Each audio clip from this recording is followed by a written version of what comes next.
पता नहीं आजकल जनरेशन कौन कौन सी आ गई हैं।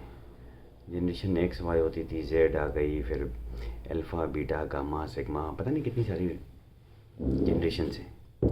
लेकिन मेरी नज़र में दो ही जनरेशन हैं, एक रेडिफ और याहू मेल वाली जनरेशन, और दूसरी जी मेल वाली जनरेशन।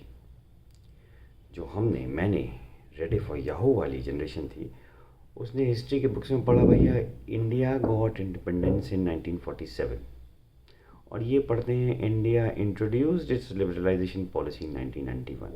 जी हाँ, बस यही अंतर है। लेकिन एक और अंतर है कि अगर मैं आज जीमेल वाली जनरेशन से ये कहूँ कि क्या आप 500 रुपये दे करके अपनी ईमेल बनवाना पसंद करेंगे, और उस पर 100 रुपये और हर मेल का जो कोई पढ़ के बता दे कि आपकी मेल में क्या इम्पोर्टेंट है क्या नहीं। जी हाँ, मैंने ऐसा किया, मजबूरी में किया। मैं अपने कॉलेज में पहला ऐसा इंसान था जिसकी ईमेल बनी थी 1994 में। उस समय बायोडेटा चलते थे, रेज्यूमे नहीं चलते थे, बायोडेटा। और उसमें ईमेल लिखना अपने में एक उपलब्धि थी। और यकीन मानिए, मैं पहला ऐसा लड़का था कॉलेज में जिसकी ईमेल बनी।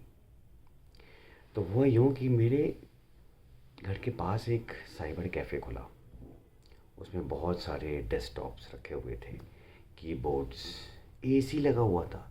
जब घर में कूलर होते थे तो वहाँ एसी लगा था। वहाँ मैं जब पहली बार गया तो लिखा हुआ था, यहाँ जूते चप्पल उतार के अंदर आएँ, और मोजे साफ़ सुथरे पहने हों, बदबूदार ना हो। मैंने उसके लिए नए मोजे खरीदे, जूते बाहर उतारे, अंदर गया, डर के बैठ गया। सामने खड़े थे दुग्गल जी, साइबर कैफ़े के ओनर। तो उन्होंने कहा, जूते उतार के आए हो? मैंने कहा हाँ। क्या करवाना है?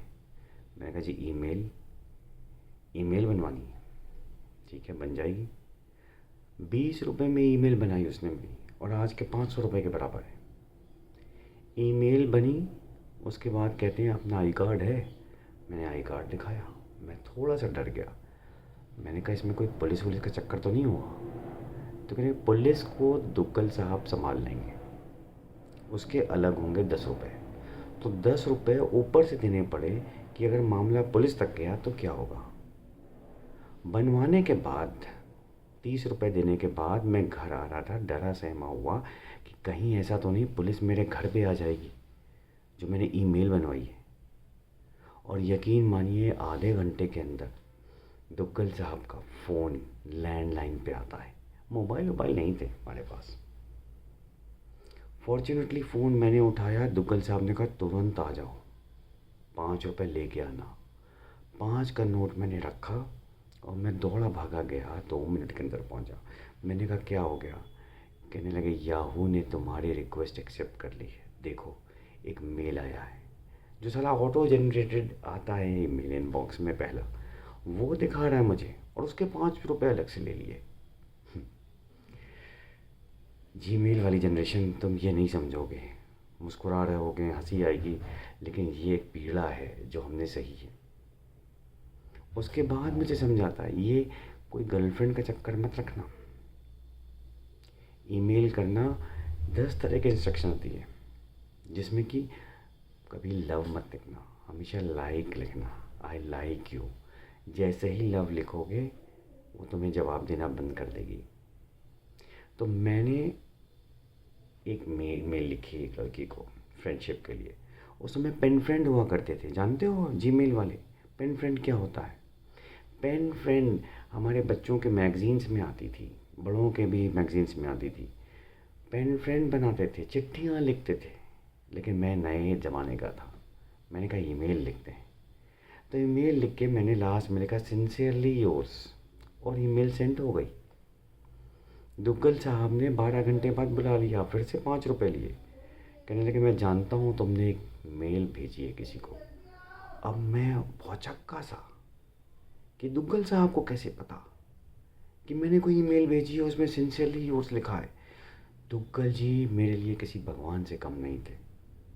1 साल तक जो शोषण किया है मेरा उन्होंने, वो तो अच्छा हुआ एमबीए में मैं चला गया, मुझे पता चल गया दुग्गल साहब की असलियत।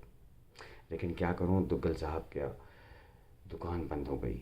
म्यूनिसिपल कॉरपोरेशन वाले आए, उन्होंने कहा इलीगल दुकान है, दुकान बंद हो गई। मैं उनके घर पे पहुंचा, एमबीए के अपने सेमेस्टर का एग्ज़ाम छोड़ के मैं पहुंचा, आधा घंटा जल्दी एग्ज़ाम दिया और मैं पहुंचा जैसे ही मुझे खबर मिली थी कि इनकी दुकान बंद हो गई।